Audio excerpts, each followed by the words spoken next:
Hello viewers, আসসালামু আলাইকুম। কেমন আছেন সবাই? ভালো আছেন নিশ্চয়ই। আমি আপনাদের জন্য আজকে নিয়ে এসেছি ট্র্যাডিশনাল কাচ্চি বিরিয়ানি। পুরান ঢাকার কাচ্চি বিরিয়ানি নিশ্চয়ই সবারই কম বেশি খাওয়া আছে, আর এটার স্বাদ এতটাই লোভনীয়, যারা একবার খেয়েছেন আজীবনেও ভুলতে পারেন না নিশ্চয়ই। আমি আজকে আপনাদের করে দেখাবো সেই পুরান ঢাকার ট্র্যাডিশনাল কাচ্চি বিরিয়ানিটা কিভাবে আপনারা বাসায় তৈরি করতে পারেন।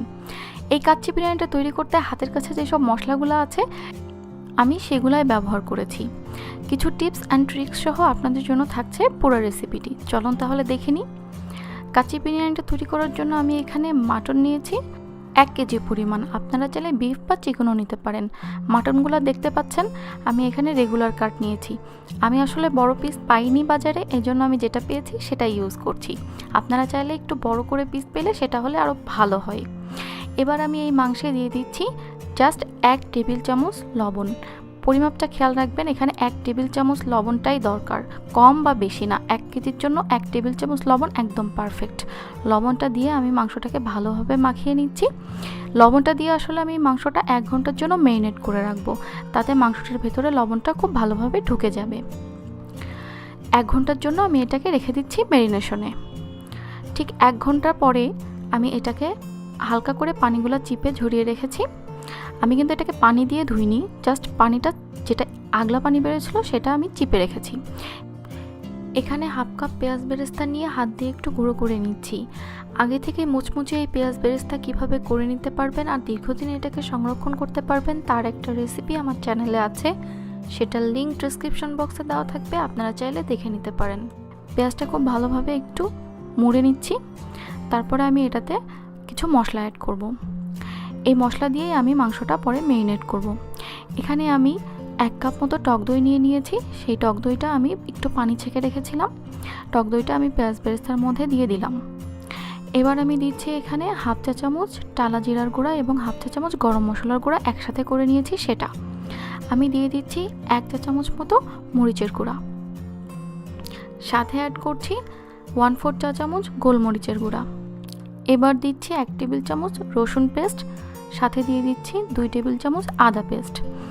এবার আমি এখানে অ্যাড করব একটি জয়ফলের বড় টুকরা এবং সাথে 2-3টি ছোট ছোট জয়ত্রী আমি একসাথে বেটে রেখেছি, সেখান থেকে আমি 1.5 চা চামচ এখানে দিয়ে দিচ্ছি।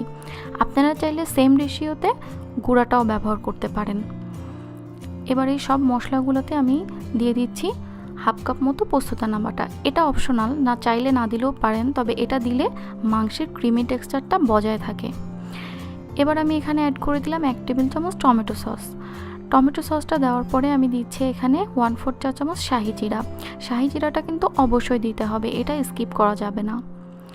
এবার আমি একটা চামচ দিয়ে খুব ভালোভাবে মিশ্রণটাকে মাখিয়ে নিচ্ছি। মশলাটাকে কিন্তু খুব ভালোভাবে একত্রে মাখাতে হবে, কারণ এই মশলাটা দিয়ে আমি মাংসটা মেরিনেট করব। মাংসে মশলাগুলো দেওয়ার আগেই সবগুলো মশলা যাতে একত্রে ভালোভাবে মিশে যায়, এই জন্য আমি এটাকে আলাদা করেই মাখিয়ে নিলাম। এবার এই মশলার মিশ্রণটাকে আমি মাংসে ঢেলে দিচ্ছি। খুব ভালো মতো এগুলাকে ঢেলে দেওয়ার পরে আমি মাংসটাকে খুব ভালো করে মাখিয়ে নিব। আর হ্যাঁ, এবার আমি এখানে অ্যাড করছি 3 টুকরা দারচিনি এবং সাথে অ্যাড করছি 3টি এলাচ ফল। এলাচ ফল 3টাকে আমি একটু চিড়ে দিয়েছি। সাথে দিয়ে দিলাম 5-6টি লবঙ্গ এবং এখানে আমি 1 কাপ উষ্ণ গরম দুধের সাথে আমি 1/4 চা চামচ জাফরান মিশিয়ে গুলিয়ে রেখেছি। সেখান থেকে আমি ইউজ করছি মাংসের জন্য আধা কাপ পরিমাণ, আর আধা কাপ আমি পরে ইউজ করব রাইসের সাথে। এবার আমি মাংসটাকে হাত দিয়ে খুব ভালোভাবে মাখিয়ে নিচ্ছি। এই মাখানোটা কিন্তু হাত দিয়েই করতে হবে, কারণ খুব ভালো মতো এটাকে মাংসের সাথে মিশিয়ে নিতে হবে। মশলাটা যেন খুব ভালোভাবে মাংসের সাথে মিশে, এটা কিন্তু অবশ্যই খেয়াল রাখবেন, তাহলে মাংসের টেস্টটা অনেক ভালো আসবে। মাখানোর এই পর্যায়ে আমি দিয়ে দিলাম এখানে 1 টেবিল চামচ পরিমাণ কেওড়া জল। এবার ভালোভাবে মাখানোটা শেষ করে আমি উপর থেকে দিয়ে দিচ্ছি আধা কাপ মতো তেলের কোটিং।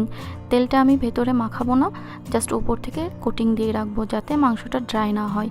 এবার এই মাংসটাকে আমি নর্মাল ফ্রিজে সারা রাতের জন্য মেরিনেট হতে দিব। আপনারা মিনিমাম 4 থেকে 5 ঘন্টা এটা অবশ্যই মেরিনেট করবেন, তবে আমি বলবো সারা রাত মেরিনেশনে রাখলে এটার বেস্ট রেজাল্ট পাওয়া যায়। এখানে একটি পাত্রে আমি পর্যাপ্ত পরিমাণ পানি ফুটতে দিয়েছি। দেখুন পানিটা আমার ফুটে এসেছে। এখন এখানে আমি 3টি এলাচ ফল চিড়ে দিয়ে দিচ্ছি এবং দিয়ে দিচ্ছি 3 টুকরা দারচিনি। সাথে দিয়ে দিলাম 1/4 চা চামচ মতো শাহি জিরা। এবার এখানে আমি স্বাদ মতো লবণটা অ্যাড করছি। লবণটা অবশ্যই বুঝে অ্যাড করবেন, যেহেতু মাংসের লবণ দিয়েছি এজন্য এখানে শুধুমাত্র রাইসে যতটুকু লবণ লাগবে ঠিক ততটুকুই দিবেন। এখানে এবার আমি 1 চা চামচ মতো খাবার তেল ইউজ করেছি। এই তেলটা দিলে রাইসটা অনেক ঝরঝরা হবে। এবার 1 কেজি মাংসের জন্য আমি এখানে নিয়েছি হাফ কেজি পরিমাণ বাসমতি চাল, যেটাকে আমি 30 মিনিট নর্মাল পানিতে ভিজিয়ে রেখে ভালো মতো ধুয়ে একটা স্ট্রেনারে পানি ঝরিয়ে রেখেছি। আমি এখানে বাসমতি চাল ব্যবহার করেছি, আপনারা চাইলে চিনি গুঁড়া বা কালো জিরা চালও ব্যবহার করতে পারেন, তবে কাচ্চির ফ্লেভারটা কিন্তু বাসমতিতেই ভালো আসে। একটু নেড়ে দিয়ে আমি ঘড়ি ধরে 12 মিনিট হাই হিটে চালটাকে রান্না করব। চালটা আমার প্রায় হয়ে এসেছে। একটা জিনিস খেয়াল রাখবেন, এই চালটাকে কিন্তু 12 মিনিট রান্না করতে হবে ঘড়ি ধরে, এবং এটাকে 90% মতো সেদ্ধ করতে হবে। আমার চালটা হয়ে এসেছে। এবার আমি এটাকে পানিসহ একটা স্ট্রেনারে ঢেলে পানিটা ঝরিয়ে নিব। অন্যদিকে আমি একটি পাত্রে 7-8টি আলু ছিলে রেখেছি। এই আলুগুলোতে আমি কিছুটা লবণ অ্যাড করছি এবং অ্যাড করছি সাথে সামান্য ফুড কালার। বিরিয়ানির সাথে আসলে আলুটা খুব ভালো লাগে, এই জন্য আলুটা দিচ্ছি, আপনারা চাইলে আলুটা অ্যাভয়েড করতে পারেন। এবার এটাকে মাখিয়ে নিয়ে আমি একটি পাত্রে তেল গরম করে আলুগুলোকে ভেজে নিব। সবগুলো আলুকে এভাবে ছেড়ে দিলাম, দিয়ে আমি তাওয়াটা একটু টচ করে নেড়ে নিচ্ছি, যাতে আলুটা ভালো এপাশ ওপাশ ঘুরে একটু ভাজা হয়ে যায়। একটু নেড়ে নিয়ে আমি 2 মিনিটের জন্য ঢেকে দিচ্ছি। জাস্ট 2 মিনিট পরে আমি এই আলুগুলোকে তুলে নিব। খুব বেশি ভাজার দরকার নাই, পরে দমে রেখে এমনিতেই আলুগুলো সেদ্ধ হয়ে যাবে। আমি সবগুলো আলুকে এভাবে তুলে নিয়েছি। আলুগুলো তুলে নেওয়ার পরে এবার আসছি আমি আমার রাইসের মেন পর্বে। এখানে একটি বড় পাত্র নিয়ে নিয়েছি আমি, সেখানে আমি দিয়ে দিলাম 1 টেবিল চামচ মতো ঘি। ঘিটা দিয়ে পাত্রটার আমি এপাশ ওপাশ ভালো করে মাখিয়ে নিচ্ছি। এই পাত্রটাতেই আমি আমার বিরিয়ানিটা দমে বসাবো। ভালো করে ঘিটা মাখানো হয়ে গেলে আমি ওই যে ওভারনাইট ম্যারিনেট করতে দিয়েছিলাম আমার মাংসটা, সেটা বের করে নিয়েছি। সেই ম্যারিনেট মাংসটা আমি এখন ভালোভাবে এই পাত্রের নিচে বিছিয়ে দিচ্ছি। বিছাতে হবে সমানভাবে, কোথাও বেশি বা কোথাও কম না, সমানভাবে খুব ভালো করে আমি মাংসটা পাত্রের চারিদিকে বিছিয়ে দিচ্ছি। মশলাগুলো সব সহ দিয়ে দিবেন, এই মশলাটা কিন্তু অনেক মজার। এবার উপর থেকে আমি দিয়ে দিচ্ছি সেই আমার ভেজে রাখা আলুগুলি। আপনারা নিশ্চয়ই দেখতে পাচ্ছেন আলুগুলো কিন্তু আমি খুব বেশি ভাজিনি, জাস্ট কাঁচা ঘ্রাণটা দূর করে ফেলেছি ভেজে নিয়ে। এবার আলুগুলো বিছিয়ে দেওয়া হয়ে গেছে। আলুগুলো বেছানো হওয়ার পরে আমি এখানে অ্যাড করছি হাফ কাপ মতো পেঁয়াজ বেরেস্তা, সাথে আমি 2 টেবিল চামচ চিনি দিয়ে রেখেছিলাম, সেটাকে আমি একটু হাত দিয়ে গুঁড়া করে নিচ্ছি।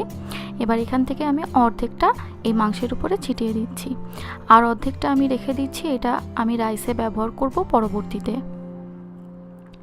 বেরেস্তাটা আমার ছেটানো হয়ে গেছে। এই পর্যায়ে আমি এখানে অ্যাড করছি আমার স্ট্রেনারে পানি ঝরতে দেওয়া সেই রাইসগুলা। আমার রাইসগুলো নিশ্চয়ই দেখতে পাচ্ছেন খুব বেশি ভর্তা ভর্তা কিন্তু হয়ে যায়নি, রাইসগুলো কিন্তু অলরেডি 90% সেদ্ধ হয়ে আছে, আর 10% এই দমে থেকে হয়ে যাবে।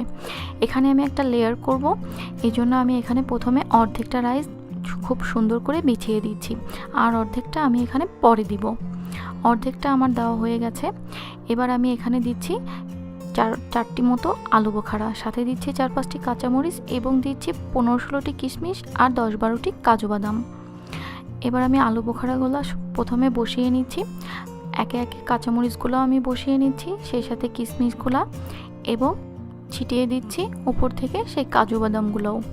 এগুলো মাঝখানের লেয়ারে দিলে ফুলে একদম টোপা টোপা হবে, খেতে অনেক ভালো লাগবে, এই জন্যই এগুলো রাইসের মাঝখানের লেয়ারে দেওয়া। এবার দিয়ে দিচ্ছি আমি আমার অবশিষ্ট সেই রাইসগুলা। এই রাইসগুলো আমি অবশিষ্ট দ্বিতীয় লেয়ারে এভাবে দিয়ে দিচ্ছি, খুব ভালোভাবে বিছিয়ে দিচ্ছি সমানভাবে, কোথাও কম বা কোথাও বেশি করে দেওয়া যাবে না, সব জায়গায় সমানভাবে রাইসগুলো আমার বিছিয়ে দেওয়া হয়ে গেছে। এবার আমি অ্যাড করছি সেই যে আমি রেখে দিয়েছিলাম জাফরান মেশানো আধা কাপ দুধ, সেটা আমি একটু কুসুম গরম করে নিয়েছি, করে নিয়ে আমি এটা রাইসের উপরে চারিদিক থেকে ছিটিয়ে দিচ্ছি। খুব ভালো মতো চারিদিকে এটা আমার ছিটিয়ে দেওয়া হয়ে গেছে। এবার আমি এখানে অ্যাড করব সামান্য ঘি। আমি এখানে 2 টেবিল চামচ মতো ঘি অ্যাড করেছি। ঘিটা কিন্তু বিরিয়ানিতে অবশ্যই দিতে হবে, বিরিয়ানির মেন ফ্লেভারটা কিন্তু আনতে ঘিটা অনেক সাহায্য করে। ঘিটা আমার দেওয়া হয়ে গেছে। এবার আমি দিয়ে দিচ্ছি 1 চা চামচ মতো কেওড়া জল। কেওড়া জলটা দিবেন, এটা কিন্তু সেই পুরান ঢাকার ফ্লেভারটা এনে দিবে। সাথে আমি দিয়ে দিচ্ছি ওপর থেকে কয়েক ফোঁটা গোলাপ জল ছিটিয়ে। এবার আমি এটাতে দিয়ে দিব আমি ওই যে অর্ধেকটা পেঁয়াজ বেরেস্তা আর চিনি গুঁড়া করে রেখেছিলাম সেটা, সেই পুরো অংশটাই এবার আমি এই রাইসের উপরে ভালো মতো ছিটিয়ে দিচ্ছি। খুব ভালো মতো পেঁয়াজ বেরেস্তাটা দেওয়া হয়ে গেলে আমি এখানে অ্যাড করছি সামান্য একটু ফুড কালার, জাস্ট 2 থেকে 3 জায়গায় আমি অল্প অল্প 1 টোকা করে দিয়ে দিয়েছি। এবার আসেন আমি আরেকটা প্রসিডিওর দেখিয়ে দিই। এই যে আমি এখানে রুটির যে আটাটা সেটা ছেনে রেখেছি, এখানে আমি 1 কাপ মতো আটা ছেনে রেখেছি। এই আটাটা দিয়ে আমি এবার ভালো করে চারপাশ সিল করে দিব। এই পাত্রটার সিল করার জন্য আমি এই আটাটা একে একে এইভাবে দেখুন, ঠিক জাস্ট এইভাবে আমি পাত্রের গায়ে আগে প্রথমে লাগিয়ে নিচ্ছি। আমার এভাবে পাত্রের গায়ে পুরো আটাটা লাগানো হয়ে গেছে। তারপরে আমি এটাকে ঢাকনা দিয়ে ভালো করে সিল করে দিব।